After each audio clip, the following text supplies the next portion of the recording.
I love to do sample images throughout my video because I think it's really important for you to see real world photos, things that you would shoot if you were on the job or if you were just shooting for fun, things that will make you see what you can do with the lens. I'm not big on brick wall tests, although I probably should have done one with this one, and you'll see why in just a minute.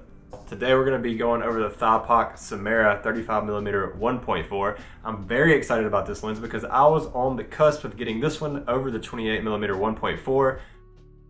Thypoch was nice enough to send me a copy of this to keep for a few weeks. Unfortunately, I have to send it back after this review and probably before you actually watch this video. And I say unfortunately because it is a great lens, and we're going to hop right into it and go over some features, details, and of course, sample images. Just to get some lame specs out of the way, this has 9 elements in 5 groups. 1 is a spherical and 3 are HRI, which means it helps with fringing or chromatic aberration. And while this does have minimal chromatic aberration, if any, it does have one problem, and I'm just gonna get the con out of the way for this pre-production model that I was sent. And I believe that they've actually fixed this with the production model, thankfully, but this does have some pretty heavy vignetting whenever you're shooting outdoors in daylight. I tried this on my Sony a7 IV and my Leica M10. It yielded the exact same results as you see. But once you are in a lower light situation, it's not as bad at all. I don't understand how that works. Maybe somebody can let me know in the comments below that knows a little bit more than I do. I would like to talk about the build quality of this lens. Just like the other Simera that they have, the 28mm, this has great ergonomics. The lens features a full metal design, making it durable and premium feeling, which, I mean, it is premium. Honestly, they use premium materials. All metal, fantastic. I just love the way that it feels in my hand, and the weight and the balance of it on the M10 is just really nice in my opinion. I love the unique feature of the depth of field meter on this because they did take this from older lenses in the past, and I'm glad that we do have a new lens with this feature again. It's very exciting to see something on a lens that is physically moving and kind of putting on like a show. It feels like the dots are dancing, but it's really easy to read. It definitely adds a tactile and visual element to the focusing, and it really enhances the user experience. From my experience, that's how I feel when I'm using it. It's just fun to watch, and I find myself changing the aperture while I'm walking around just to watch it, which is it's a unique experience, and I really enjoy it. And I just love that about the Simera lineup, and I hope they continue to do this moving forward. I know they came out with a 50mm that's a little bit different, a collapsible lens, but hopefully they'll come out with a 50mm in the future for the Simera lineup. There is minimal flaring with this lens, so there's not a lot of character, as I would call it, with this lens. Honestly, it's pretty clean cut and it handles flares very well. You can get one, it's just really hard to do so. I tried it with my Sony and the M10, and side by side, here are the results of my little flare that I did find.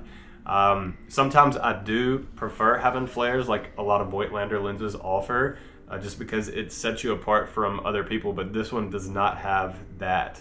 And I think that's a good thing for most people, is to have something that's a little bit more clinical. So yeah, it does handle flares very well. So if that's something that you like or dislike, I guess you'll know if this lens is for you or not.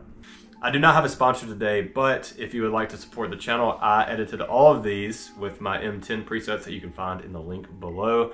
I really hope you enjoy these presets. I really like Strausage, which is, there's a funny story behind that, but that's my favorite one. It's got a film-esque look to it, but also some of the other ones I would use, like McLean. And then you also have like OD++, which is adding 2 stops of light to it just in case you're in a darker scenario. And then OD is a great one too. There's several good ones. Have fun with them if you do purchase them, and thank you so much for supporting the channel. This lens also has a declickable aperture ring, which is important for videographers and a lot of people that shoot weddings that have to have silent shooting on. We've done this at Catholic weddings where you have to photograph with no shutter, so you have to use your electronic shutter, and having an aperture ring that's declickable makes the noise even less. So I think having a smaller footprint at weddings is really important, and that's one way to use this lens. So yes, keep that in mind. The lens hood is great that it comes with as well. I really do wish they didn't make the front of it silver. I know that's a very small thing, and I'm not trying to complain too much because it is such a small thing, but it is silver. and I wish that it was black just to match everything else because I don't want any silver on my camera. But that's a small detail. The lens hood's great. It does have a cutout so you can see through the rangefinder the whole thing almost. The lens shows just a little bit within the rangefinder, but if you're using this on any other camera, it's not gonna be a problem for you. Great thing that Thypoch has actually done with all the other iterations of this lens for Canon, Fujifilm, Sony, and Nikon is got rid of the infinity lock, which a lot of people have complained about. And honestly, it doesn't bother me that much. I kind of like it because you have to hold it a certain way and it's not much pressure that you even have to put on it.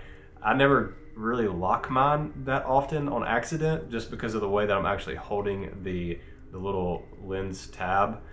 It's just not that big of a deal, but a lot of people have complained about it, and I just wanted to bring it to your attention that it is there on the M-mount version, not on the other versions. So, is that a con? I don't really know. It's not really a pros or cons list, it's more like I'm just telling you what I have discovered. From all the blogs that I've read and all the videos that I've watched of people doing this with the actual production model, they don't have vignetting issues. So I'm definitely curious if I'm the only one that's getting this due to it being a pre-production model. So I would take the vignetting and not listen to too much of what I have to say about that because it's probably not true just because it is a pre-production model, but it is there for me.